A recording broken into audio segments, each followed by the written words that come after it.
Zone सी रखनी है, तो जोन सी रखनी है उसी पे ही अपना क्लिक कर देना।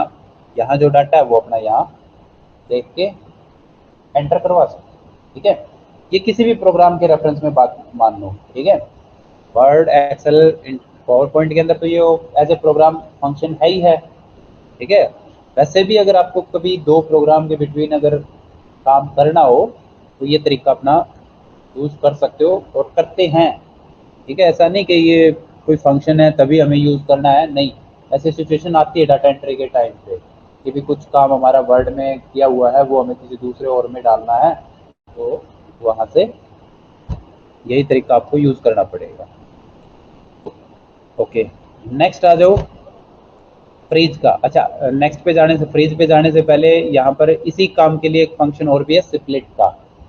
अभी तो हमने क्या किया था, न्यू विंडो किया था, डुप्लीकेट विंडो बनाई थी। ठीक है, अगर आप अपने डाटा को डायरेक्टली चाहते हो कि दो भाग में डिवाइड हो जाए, मतलब मैं चाहता हूं कि जो हमारी सीरियल नंबर 5 है उससे ऊपर का डाटा यहीं पर फिक्स हो जाए और नीचे का डाटा स्क्रॉल हो। ठीक है, मैं ये स्क्रॉल बार करूं तो ये ऊपर जा रहा है। ठीक है, तो इसी काम के लिए फंक्शन है आपका स्प्लिट का। क्लिक करो, वहीं से वो क्या करेगा, ब्रेक कर देगा डाटा को। ठीक है, अब देखो थोड़ा ध्यान देना, डाटा तो एज इट इज है, वो डुप्लीकेट बनाया उसने, है ना, डुप्लीकेट बनाया। दोबारा क्लिक करोगे हटा देगा। ठीक है, अब एक्चुअल फंक्शन आपका आता है फ्रीज पेन का, जो आपको यूज करना ही करना पड़ेगा। लंबे चौड़े डाटा के ऊपर अगर काम करोगे तो वहां करना ही पड़ेगा। मान के चलो कि हम जैसे इस डाटा को स्क्रॉल कर रहे हैं, तो हम नहीं चाहते कि ये जो हमारी हेडिंग की रो है ये हाइड हो जाए। ठीक है, अगर ये डाटा हॉरिजेंटली आपका ज़्यादा है तो आप नहीं चाहते कि मेरा जो लेफ्ट सीरियल नंबर का या आईडी नंबर का जो कॉलम है वो स्क्रॉल करूँ तो साइड में चला जाए। ठीक है, दोनों में से एक ही हो सकता है, या तो आपको अपना टॉप का एरिया फिक्स करना है या आपको अपना लेफ्ट का डाटा फिक्स करना है। ठीक है, एरिया, इसके लिए फंक्शन आता है आपका फ्रीज पेन का। ठीक है, इसकी प्रैक्टिस जरूर करना, और यूज होने वाला फंक्शन है। फंक्शन तो सारे यूज होते हैं, सिचुएशन के ऊपर डिपेंड है। ठीक है, पहला ऑप्शन है फ्रीज पेन का। पेन का मतलब क्या होता है, जैसे अभी जो हमारे पास एरिया डाटा है, हम क्या चाहते हैं कि जो मेरी हेडिंग की रो है वो फिक्स हो जाए। ठीक है, तो हेडिंग की रो का जो इंटरसेक्शन लास्ट कॉलम सेल बनता है वो कौन सा है हमारा, ये है।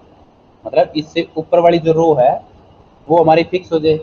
अगर आप चाहते हो कि नहीं हमारे पहले 5 रो तक का डाटा फिक्स हो जाए, तो मुझे छठी रो के लास्ट में अपना सेल सिलेक्शन देना है। ठीक है, सिलेक्शन पेन का मतलब समझा रहा हूँ, सिलेक्शन पेन का मतलब ये हो गया, अब ये वाला एरिया,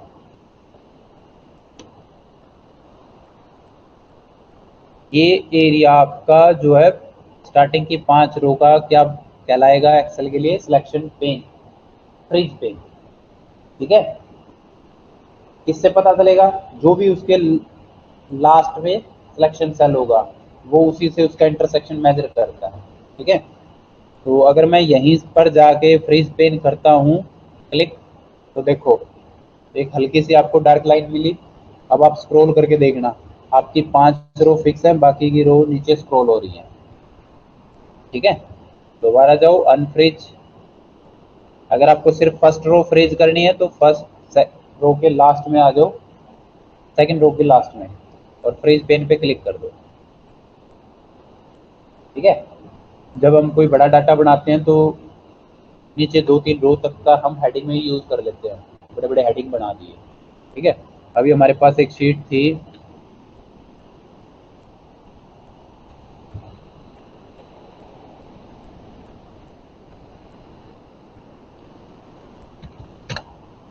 जैसे ये सैलरी की शीट है। ठीक है, हम क्या चाहते हैं कि यहाँ तक का जो डाटा है या एरिया जो है हमारी शीट का टॉप का वो फिक्स हो जाए।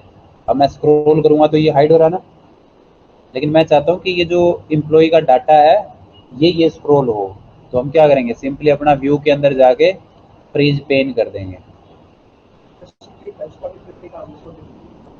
स्प्लिट में डुप्लीकेट बना रहा है, स्क्रॉल तो वो सारा ही हो रहा है ना, स्क्रॉल तो वो सारा ही हो रहा है, स्क्रॉल वो सारा ही हो रहा है, ठीक है। दूसरा इसके अंदर फंक्शन है फ्रीज टॉप रो। ये अपने अकॉर्डिंग जो भी आपकी टेबल के शीट के अंदर फर्स्ट रो है उसी को ही फिक्स करेगा, आपका चाहे वहां डाटा हो या ना डाटा, ठीक है।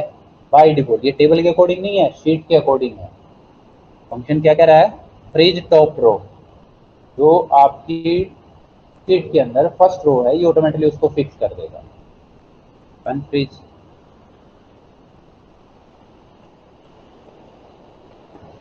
लास्ट आता है कॉलम के लिए, फ्रीज फर्स्ट कॉलम, तो आपकी टेबल की शीट के अंदर जो फर्स्ट कॉलम होगा ये उसको फिक्स कर देगा। अब हमने क्या किया, जो हमारा एक्चुअल कॉलम ए है हमने उसको डिलीट कर दिया, अब एक्चुअल कॉलम ये रह गया हमारा। हम अगर कहीं भी कर्सर रख के वैसे ही फ्रीज फर्स्ट कॉलम कर देंगे तो इसने फर्स्ट कॉलम को फ्रीज कर दिया। आप इस डाटा को अगर स्क्रॉल ओरिजेंटली करोगे तो ये यहीं पर रहेगा, इसमें सिलेक्शन पेन यूज नहीं होगा, ठीक है, कॉलम के उस कंसेप्ट में, ठीक है। हाइड डाटा शीट हाइड करना, unhide. View side by side वही ऑप्शन है ये। स्विच विंडो, अगर आपने न्यू विंडो एक से ज़्यादा कर रखी है, आपको स्क्रीन पे कौन सी विंडो देखनी है।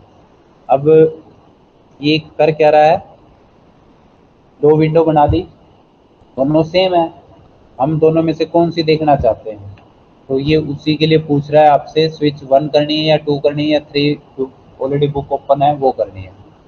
एक तो हम नीचे टैब लें या टास्क बार में जाके क्लिक करें, आप डायरेक्टली यहीं पर उसको स्विच करवा सकते हैं। स्विच का मतलब ओपन करना, एक्टिव करना, ठीक है। तो ये थे हमारे ऑप्शन, व्यू और रिव्यू। मेल का और कराओ, मेल नहीं है मेल, इसमें मेल कहाँ से आ गया, अगर मेल शीट के पास मेल करनी हो तो यहीं से ना, हाँ तो सेंड कर दो, शेयर पे जाओ, ईमेल, लेकिन ये ईमेल होगी हमारी माइक्रोसॉफ्ट के थ्रू, आउटलुक के थ्रू, जीमेल के थ्रू नहीं होगी। अगर आपको जीमेल के थ्रू करनी है तो ये फाइल एक्सटर्नल आपको अटैचमेंट में लगानी पड़ेगी।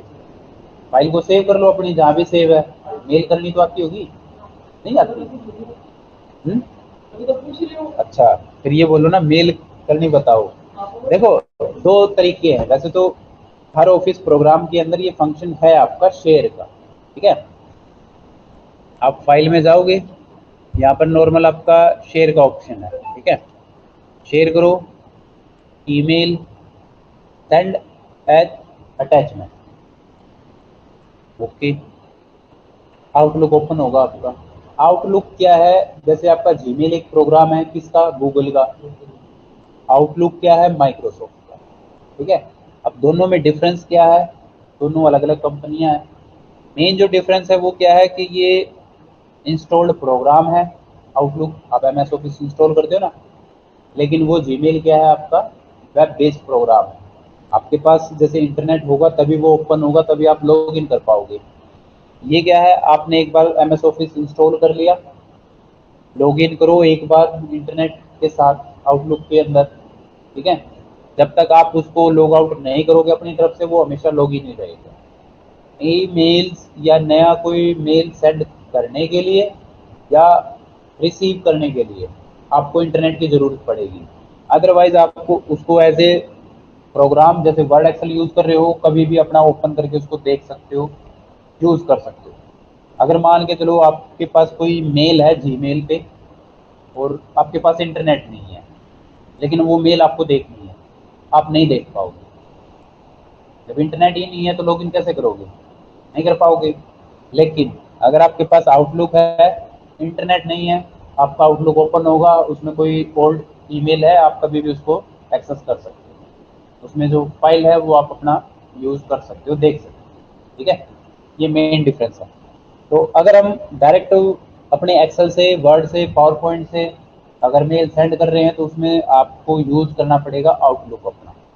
क्लियर? अगर आप जो अब इसी प्रॉब्लम की वजह से थोड़ा सा, अब वो क्या है, प्रोग्राम है हमारा, ठीक है। अगर आपको ऑफिशियली किसी कंपनी के अंदर हायर पोजीशन पे हो तो वहां पर प्रेफर किया जाता है या आपको रिकमेंड किया जाता है कि आप आउटलुक ही यूज करो, माइक्रोसॉफ्ट का ही प्रोग्राम यूज करो, ठीक है। क्योंकि वो पर्सनलाइज है, आपका अपने लैपटॉप पे होगा, अपने उस पे होगा, उसका दूसरे के हाथ में एक्सेस बहुत कम होगा। अब आपकी जीमेल है, उसका अगर मान लो आपने पासवर्ड लीक कर दिया तो उसको कोई भी लॉग इन करवा सकता है। आजकल तो ठीक है, टू फैक्टर ऑथेंटिफिकेशन है, कई सारे फीचर्स आ चुके हैं सिक्योरिटी के भी। लेकिन उसमें प्रॉब्लम उसमें क्या है कि आपकी एक ही ईमेल दो जगह लॉगिन हो सकती है। अगर पर्सन अलाउ करे, फर्स्ट पर्सन अलाउ करता है कि हाँ आप भी मेरी ईमेल लॉगिन कर लो, तो हो सकती है, लेकिन इसमें नहीं होगा। इसमें एक पर्सन एक ही जगह लॉगिन कर सकता है, दूसरा वो अपने सिर्फ पर्सनल डिवाइस पे एक्सेस दे सकता है, मतलब आपके मोबाइल पे, ठीक है। उसमें दूसरा अकाउंट लॉगिन नहीं होगा या दूसरी डिवाइस पे लॉगिन नहीं होगा। अच्छा, अब मान लो जो आपकी एक्सेल की फाइल है ये आपको किसी को एक्सटर्नली मेल करनी है। मेल कैसे करोगे? तो अब हम यूज करेंगे अपना गूगल जीमेल। जीमेल सबके पास होगा, ठीक है। अपना लॉगिन करो।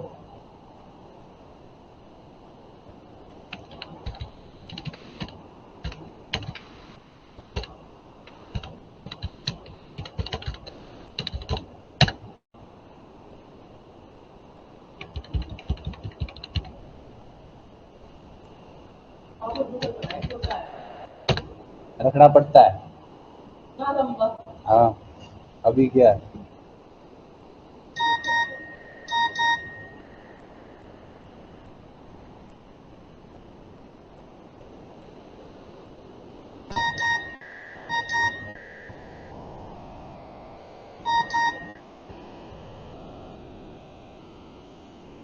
ठीक है। जब तक आपके पर्सनल डिवाइस जो आपने अलाउ कर रखी है कि भी कोई भी मेरी ईमेल आईडी को अगर एक्सेस करता है तो आपने जो भी डिवाइस अलाउड कर रखी होगी उस पर नोटिफिकेशन आएगा।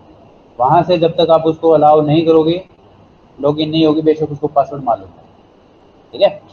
तो जिसके पास भी अपनी ईमेल आईडी है, मोबाइल है,